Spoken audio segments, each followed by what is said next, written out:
हुई नागिन।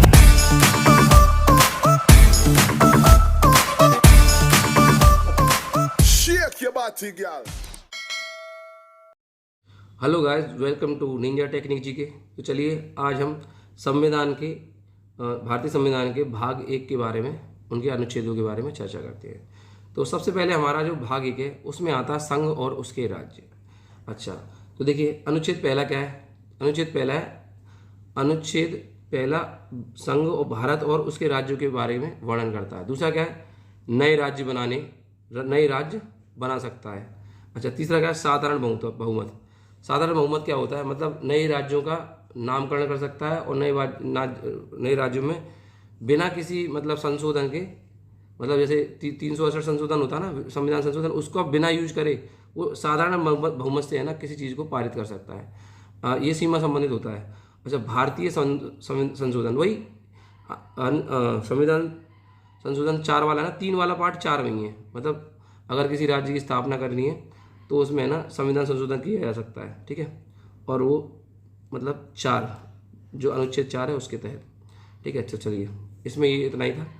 तो चलिए अब हम पढ़ते हैं कौन सा, भाग 2 नागरिकता। नागरिकता में क्या आता है, देखिए सबसे पहले भाग 2 में क्या आता है, देखिए 5वां अनुच्छेद, संविधान पे प्रारंभ में नागरिकता। मतलब संविधान में पहले नागरिकता कैसे मिली थी। जो लोग देश में अपने 1947 के बाद देश में रह गए वो देश में रह गए, और जो पाकिस्तान में चले गए वो पाकिस्तान में चले गए, तो उनकी नागरिकता जो जहाँ रह गए वो वहीं की नागरिकता मिल गई। और दूसरा कौन सा है, पाकिस्तान से भारत में प्रवर्तन के लिए। दूसरा क्या हुआ था, जो पाकिस्तान से जो इंडिया में लोग आए थे तो उनका रजिस्ट्रेशन हुआ था, उनके लिए मतलब क्या नाम है, रजिस्ट्रेशन हुआ था इसका नागरिकता के लिए। और तीसरा कौन सा था, पाकिस्तान से भारत आने वाले प्रवचन के लोगों के अधिकार। फिर उनको जो इंडिया वो वहाँ पे आए थे, पाकिस्तान से भारत में आए थे, उनको नागरिकता मिली थी, फिर उनको है ना अधिकार मिला था। पहले नागरिकता मिली, उनको अधिकार दिया गया। चलिए भारत, अब 8वां कौन सा है, भारत के बाहर रहने वाले भारतीयों का नागरिक अधिकार। मतलब वही चीज़, जैसे अब देखो भारत, बहुत से लोग भारत से पाकिस्तान आए, पाकिस्तान से भारत आए। बहुत से लोग है ना आज़ादी के लिए अमेरिका वगैरह से भी लड़ रहे थे, है ना, अमेरिका से मतलब वो कर रहे थे, क्या नाम है, प्रोटेस्ट कर रहे थे।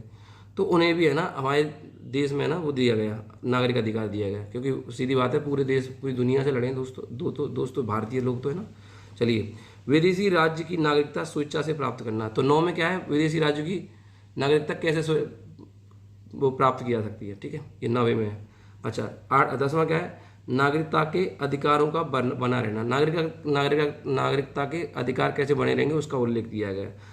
11वां, संसद नागरिक अधिकारों को विनियमित कर सकती है। मतलब संसद क्या कर सकती है कि नागरिक के जो अधिकार हैं उनको है ना चेंज कर सकती है। मतलब जैसे कि अगर कोई मान लो कोई पाकिस्तान से इंडिया में आया है, वो रहना चाहता है, तो कम से कम यहाँ पहले 12 साल रहना पड़ता था और टैक्स देना पड़ता था इंडिया की जो गवर्नमेंट है उसे।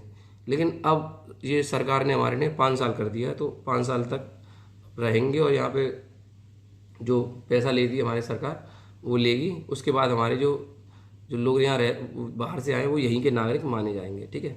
तो ऐसे बहुत सारे, जैसे मोहम्मद, क्या नाम है उसका, मोहम्मद सामी जो वो था, क्या नाम है, जो सिंगर था, उसने यहाँ की नागरिकता ली, और बहुत सारे लोग हर साल लेते हैं।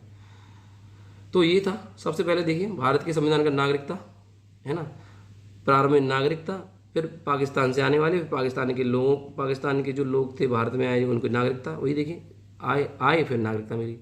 फिर बाहर के लोगों को नागरिक अधिकार मिला, बाहर का जो यहाँ से दूर से विदेशी लोगों की नागरिकता, फिर उनका बना रहना कैसे बनी रहेगी। और फिर संसद नागरिक अधिकारों का विनियमित। बस 1-2 बार आपको ढंग से फेरना है और ऐसे याद हो गया, इसमें तो कोई ट्रिक की जरूरत भी नहीं है ना। तो okay, thank you,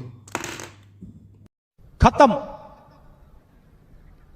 bye bye, tata, goodbye, गया।